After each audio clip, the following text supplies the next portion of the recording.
Hello friends, कैसे हो आप लोग।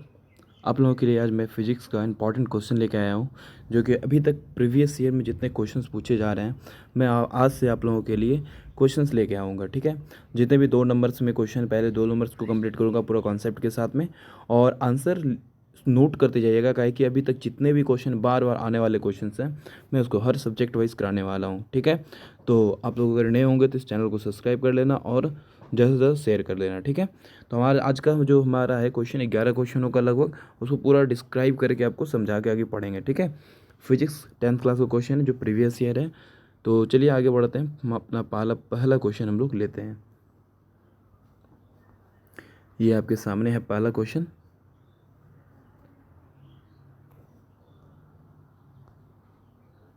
तो पहला क्वेश्चन है, तारे और ग्रह में क्या अंतर है। ठीक है, ये क्वेश्चन पूछा गया था 2022 में। याद रखिएगा दोस्तों, 2022 में क्वेश्चन पूछा गया था। तो आपको पहला बात जानना है कि तारा और ग्रह होता क्या है। तो तारा समझते हैं कि तारा जो होता है क्या, तारा को अपना प्रकाश होता है। याद रखना, तारा को क्या होता है, अपना प्रकाश होता है। सूर्य भी एक प्रकार का तारा है। सूर्य क्या है, तो सन जो है वो एक प्रकार का तारा है। ठीक है, इसको याद रखना है। तो सबसे पहली बात समझते हैं इसमें क्या दिया हुआ है। हमारी जो बात दी है, पहला पॉइंट क्या है, तारा क्या होता है, टिमटिमाता है, आसमान में टिमटिमाता है, जबकि ग्रह जो होता है वो टिमटिमाता नहीं है। पहला अंतर ये है, टिमटिमाना जो होता है वो प्रकाश के वायुमंडलीय अपवर्तन के कारण होता है। इस बात को याद रखना, जब कोई भी चीज़ से तारे टिमटिमाते हैं तो वायुमंडलीय अपवर्तन के कारण टिमटिमाते हैं। और दूसरा पॉइंट है क्या, तारे को अपना क्या होता है, लाइट होता है। बताया जैसे कि तारा को अपना क्या होता है, प्रकाश होता है, जबकि ग्रह को अपना प्रकाश नहीं होता है। ठीक है, तारे को बिंदु, देखो तारे को बिंदु स्रोत हम कह सकते हैं। क्या कह सकते हैं, तारे को बिंदु स्रोत कहा जा सकता है। लेकिन ग्रह एक विस्तृत पिंड होता है। क्या होता है, फैला हुआ पिंड होता है। इसको याद रखना। ठीक है, क्या होता है, ये एक विस्तृत पिंड होता है। इसको याद रखना। ठीक है, तारे को है ना, तारे को बिंदु समझा जा सकता है, जबकि ग्रह क्या होता है, एक फैला हुआ पिंड होता है। ठीक है, आते हैं अगला क्वेश्चन में। बहुत इंपॉर्टेंट क्वेश्चन है, बहुत बार पूछा गया क्वेश्चन है। इसको स्टार लगा लो ताकि क्वेश्चन बहुत बार आता है इसमें क्वेश्चन में। ठीक है, चलो देखते हैं अगला क्वेश्चन। कह रहा है कि प्रकाश के परावर्तन के नियम लिखें। तो प्रकाश के परावर्तन के कितने नियम है, 2 नियम है। तो समझना बात को, एक ये लाइन है जो मान लो एक समतल सतह है, जिसमें क्या होता है, एक आपतित किरण है, मान लो ये एक परावर्तित किरण है। ठीक है, और नीचे से क्या है, इसमें डाला गया लंब है। क्या डाला गया इसमें, अभिलंब डाला गया। तो ये जो किरण है, ये जो किरण है, इसको बोला जाता है आपतित किरण। क्या बोला जाता है, आपतित किरण। ठीक है, इसको बोलते हैं हम लोग अभिलंब, और ये क्या होता है, परावर्तित किरण। देखो क्या, पहला ये है हम लोग का आपतन बिंदु, और ये क्या है, लंब है। ठीक है, और ये क्या है हम लोग का परावर्तक सतह है। अब याद रखना पहली बात कि आने वाला जब प्रकाश किरण होता है किसी भी स्रोत से जब आता है तो एक बिंदु पर, इसको बोलते हैं आपतित किरण। वापस टकरा के जब उसी दिशा में जाता है इसको बोलते हैं परावर्तित किरण। याद रखना। ठीक है, और उस पर अगर 90 डिग्री का लंब डाल देंगे तो वो क्या हो जाएगा, हम लोग का अभिलंब हो जाएगा। क्या हो जाएगा दोस्तों, अभिलंब हो जाएगा। ठीक है, तो हमारा जो पहला पॉइंट है, पहला नियम क्या कहता है, आपतित किरण, परावर्तित किरण और आपतन बिंदु पर डाला गया अभिलंब तीनों एक ही समतल में होता है। तो हमारा जो पहला टर्म था आपको समझाया, जो पहला क्या है, आपतित किरण, परावर्तित किरण और आपतन बिंदु पर डाला गया अभिलंब तीनों क्या होता है, एक ही समतल में होता है। ठीक है,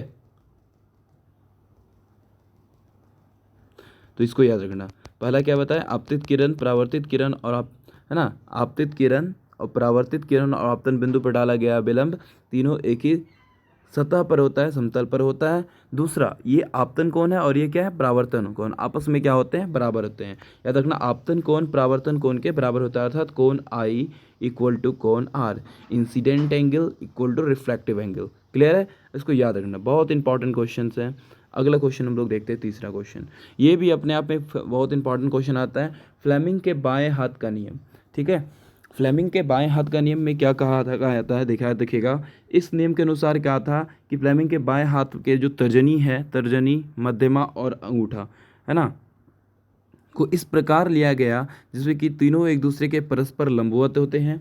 तर्जनी चुंबकीय क्षेत्र को बताता है, दिशा को बताता है। मध्यमा जो होता है चालक विद्युत धारा की दिशा को बताता है, और अंगूठा जो होता है वो धारा की गति की दिशा को बताने का काम करता है। चलिए इसका फ़ोटो से समझने का कोशिश करते हैं और अच्छे से समझ में आएगा। ये देखिए हम लोग का ये अंगूठा है, ये मध्यमा है, और ये क्या है, तर्जनी है।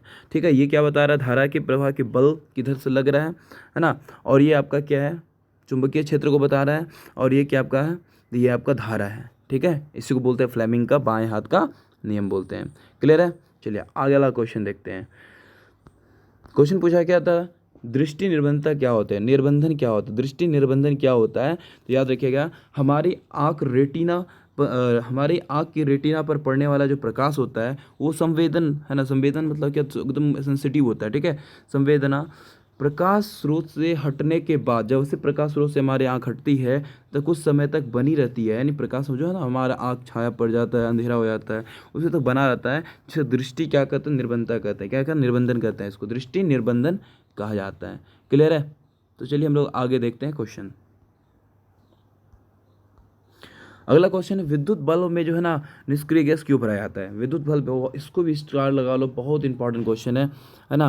विद्युत बल्ब में निष्क्रिय गैस क्यों भरा जाता है, इसको याद रखना। पहली बात जानो कि विद्युत बल्ब में निष्क्रिय गैस ही भरा जाता है, इसको ऑब्जेक्टिव में याद पूछा कौन सा गैस भराया जाता है, आर्गन गैस भराया जाता है। कौन सा भराया जाता है, आर्गन गैस को भराया जाता है। ठीक है, क्योंकि यदि उनमें निष्क्रिय गैस नहीं भरा जाए तो वो धातु से क्या होगा, ऑक्सीजन धातु से विक्रिया कर लेता है, ऑक्साइड बना ले, ऑक्सीकृत होकर क्या होगा, वो टूट जाएगा। इसीलिए फिलामेंट जो कांच के बल्ब में व्यवस्थित रहता है उसमें हवा से निकाल कर क्या भराया जाता है, निष्क्रिय गैस भराया जाता है, ताकि वो सुरक्षित रहे, यानी वो किसी से विक्रिया ना करे। ठीक है, चलिए अगला क्वेश्चन देखते हैं। ये भी बहुत इंपॉर्टेंट है, सारे क्वेश्चन इंपॉर्टेंट क्वेश्चन है, पूछे गए क्वेश्चन है, इसको याद रखना। ठीक है, तो हम लोग का अगला क्वेश्चन है, प्रतिरोध क्या होता है, इसका सूत्र और मात्रक क्या होता है। प्रतिरोध को जानने के पहले समझो क्या होता है धारा। धारा क्या होता है, आवेश की प्रवाह को क्या कहते हैं, हम लोग धारा कहते हैं, और जिसका एसआई मात्रक क्या होता है, एम्पियर होता है, और इसे आई के द्वारा सूचित किया जाता है। याद रखना धारा को। तो अब क्या करता है कि अगर हम चालक तार में एक वायर है, इसको जाने में अगर कोई रोकता हो, यानी कि इसका जो विरोध करता है, धारा के प्रवाह को रोकता है, उसे क्या कहते हैं हम लोग, प्रतिरोध कहते हैं। प्रतिरोध यानी उसके रोकना, रोध का मतलब रोकना, विरोध करना के। ठीक है, तो हम लोग पढ़ते हैं इसमें क्या क्वेश्चन है। अब देखो आंसर को क्या लिखे हैं हम लोग। तो किसी भी चालक का वह गुण होता है, चालक पता है जो कंडक्टर का वह गुण होता है, इसके माध्यम से विद्युत धारा के प्रवाह का विरोध करता है। क्या करता है, विद्युत धारा के प्रवाह का विरोध करता है, जिसको क्या कहते हैं हम लोग, प्रतिरोध कहते हैं, और इसको आर के द्वारा सूचित किया जाता है, जिसको रेजिस्टेंस बोलते हैं। और इसका सही मात्रक क्या होता है, ओम होता है। क्या होता है, ओम होता है, ओम ऐसे के लिखा जाता है। और हम लोग जानते हैं कि आर बराबर क्या होता है, भी बटे आई होता है, यानी प्रतिरोध बराबर होता है विभवांतर बटे धारा। और ऐसे ओम का नियम पढ़ाएंगे तो आपको आपके बताएंगे, भी बराबर क्या होता है, आई आर, यानी विभवांतर बराबर क्या होता है, धारा गुना प्रतिरोध। ठीक है, इसको याद रखना, बहुत इंपॉर्टेंट फॉर्मूला भी है, पूछ भी दिया जाता है। अब आता है हमारा क्वेश्चन जो है, बहुत इंपॉर्टेंट क्वेश्चन है, इसको भी देखिए, अभी ये भी क्वेश्चन पूछा गया है आपका, 2022 में क्वेश्चन पूछा गया है। सारे क्वेश्चन अपने आप में इंपॉर्टेंट है।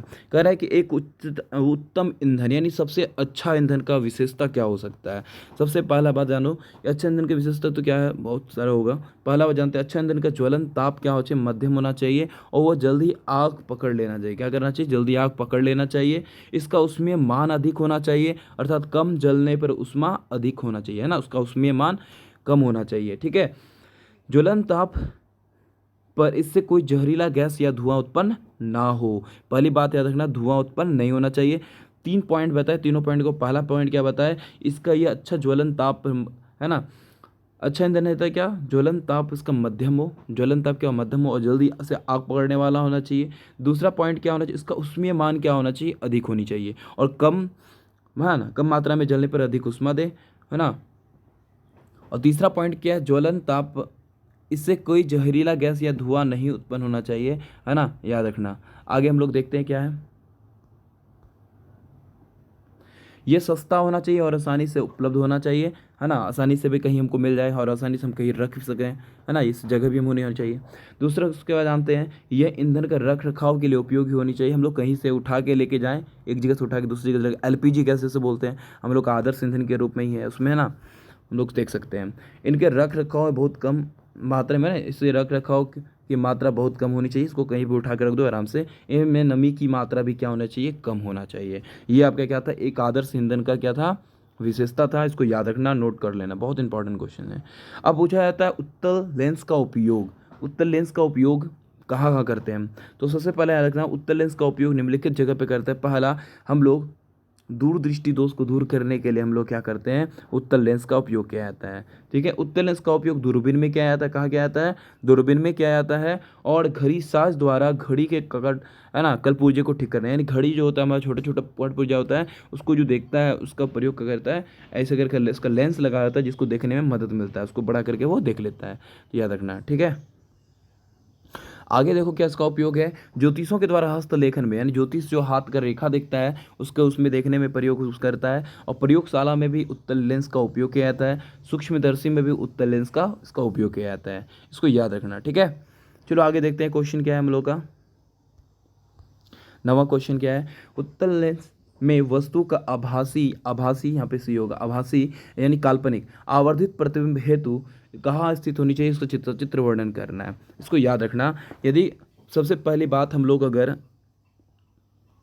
फोटो समझने की कोशिश करते हैं, देखो ये हमारा फोटो है, इसमें क्या है कि ये हमारा एक लेंस है, याद रखना।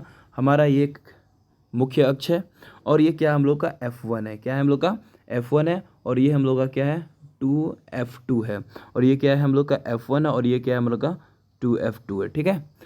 अब हमारा जब क्या होगा, अगर वस्तु को हम फोकस और प्रकाशिक केंद्र के बीच रखेंगे, ये प्रकाशिक केंद्र हम लोग का है, प्रकाशिक केंद्र और फोकस के बीच में रखेंगे तो क्या होगा, ये जब जाएगा गुजरेगा तो हमेशा सबसे पहले कहाँ से गुजरता है, फोकस से होकर गुजरता है। कहाँ से गुजरता है, फोकस से होकर गुजरता है। और उसके बाद जो यहाँ से जहाँ पे वस्तु रखे थे वो केंद्र से होकर गुजरता है। कहाँ से गुजरता है, केंद्र से होकर गुजरता है। तो ये अर्थात पूरी कटनी यही है। इसको काल्पनिक रूप से देखो कटाओगे तो कहीं आगे आपका कटेगा, ये आगे आपका आके कहीं ना कहीं मिलेगा। यानी आपका कहाँ मिल रहा है, ये F1 है, 2F1 हो गया, ये F2 है तो ये 2F2 हो जाएगा। तो ये आपका यहाँ पे आके मिल गया, यहाँ पे आके मिल गया। तो हम लोग बोल सकते हैं इसमें क्या बोल सकते हैं, तो यहाँ सब पूरे रूप से दिखाया गया है, ठीक है। तो हमारा ये एक दर्पण है और ये वस्तु कहाँ रखे हैं हम लोग, ये मुख्य क्या कहते हैं इसको, प्रकाशिक केंद्र और फोकस को F1 के बीच में रखा गया केंद्र वस्तु को। और पहला जो वो जो टकराए कहाँ से गुजरा, F1 से गुजरा, F2 से गुजरा हुआ है। और दूसरा कहाँ से गुजरा है, केंद्र से होकर गुजरा, ऑप्टिकल सेंटर से गुजरा है। तो वो कहाँ आके मिला, तो F2F1 पे आके मिला। तो हम लोग देख रहे हैं कि वस्तु से बड़ा प्रतिबिंब बन रहा है और पीछे बन रहा है। ये क्या बन रहा है, पीछे की ओर बन रहा है। देखे तब इसी बात को हम लिखे हैं।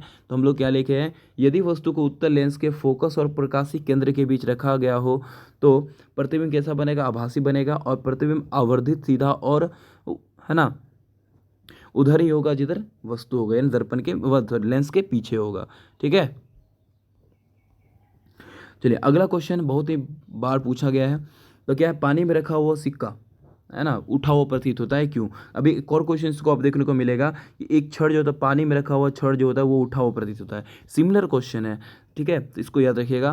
तो क्या बोलेंगे हम लोग, पानी में रखा हुआ सिक्का उठा हुआ दिखता है। इसका कारण यह है कि प्रकाश का अपवर्तन होता है। क्या होता है, प्रकाश का अपवर्तन होता है। हम जानते हैं क्या, देखिए पहली बात हम जानते हैं क्या, एक सघन माध्यम से जब प्रकाश, एक सघन माध्यम, मान लो सघन माध्यम से जब प्रकाश विरल माध्यम में आता है तो यह क्या होता है, अभिलंब से दूर हो जाता है। जाना चाहिए था इधर बट होता है अभिलंब से दूर हो जाता है। वही बात को यहाँ मेंशन किए हैं। क्या बताया आपको कि पानी में रखा हुआ सिक्का उठा हुआ दिखता है, इसका कारण है प्रकाश का अपवर्तन है ना। हम जानते हैं कि पानी की अपेक्षा हवा विरल माध्यम है, क्या है, विरल माध्यम है। और जब प्रकाश किरण किसी सघन माध्यम से विरल माध्यम में जाता है तो अभिलंब से क्या होता है, दूर हो जाता है। इसीलिए क्या होता है, हमारा पानी में जो रखा हुआ सिक्का है, यहाँ पे रखा हुआ सिक्का है, ये वास्तविक रूप से क्या होता है, उठा हुआ दिखता है। हम लोग ऊपर देखते हैं तो यहाँ पे होना होता तो यहाँ है बट दिखता हम लोग को यहाँ पे है। क्लियर है। चलिए आगे हम लोग देखते हैं 11वां क्वेश्चन और आज का लास्ट क्वेश्चन। कह रहा है कि मानव आंख में दृष्टि दोष क्या होता है, या दृष्टि दोष क्या होता है, या कितने प्रकार के होते हैं। तो देखो कई कारण से हमारा क्या होता है, आंख में क्या होता है, दूर स्थित और निकट स्थित वस्तुओं को स्पष्ट रूप से नहीं देख पाता है, या रेटिना पे बनाने की क्षमता, प्रतिबिंब बनाने की क्षमता जो होती है खो देती है ना। ऐसी कमी को क्या कहते हैं हम लोग, दृष्टि दोष कहते हैं। ऐसी कमी को क्या कहते हैं हम लोग, दृष्टि दोष कहते हैं। समझ में आया। तो क्या बताए, कई कारणों से नेत्र है ना, बहुत दूर स्थित या निकट स्थित वस्तु को का प्रतिबिंब रेटिना पर बनाने की क्षमता खो देता है। ऐसी कमी को क्या कहते हैं हम लोग? दृष्टि दोष कहते हैं। यह मुख्यतः 3 प्रकार के होते हैं: निकट दृष्टि दोष, दीर्घ दृष्टि दोष, जरा दृष्टि दोष। एक और होता है, हमारे आपकी किताब में मेंशन नहीं रहता है, अबिंदुकता। अबिंदुकता, ठीक है। तो चलिए, आपको आज का क्लास कैसा लगा कमेंट करके बताइएगा। अगर इसी तरह का क्लास आप और चाहते हैं जो कमेंट करके बताइएगा, और ज़्यादा से ज़्यादा शेयर कीजिए, लाइक कीजिए, इसको चैनल को सब्सक्राइब कीजिए, और मिलते हैं अगले वीडियो में। तब तक के लिए थैंक यू।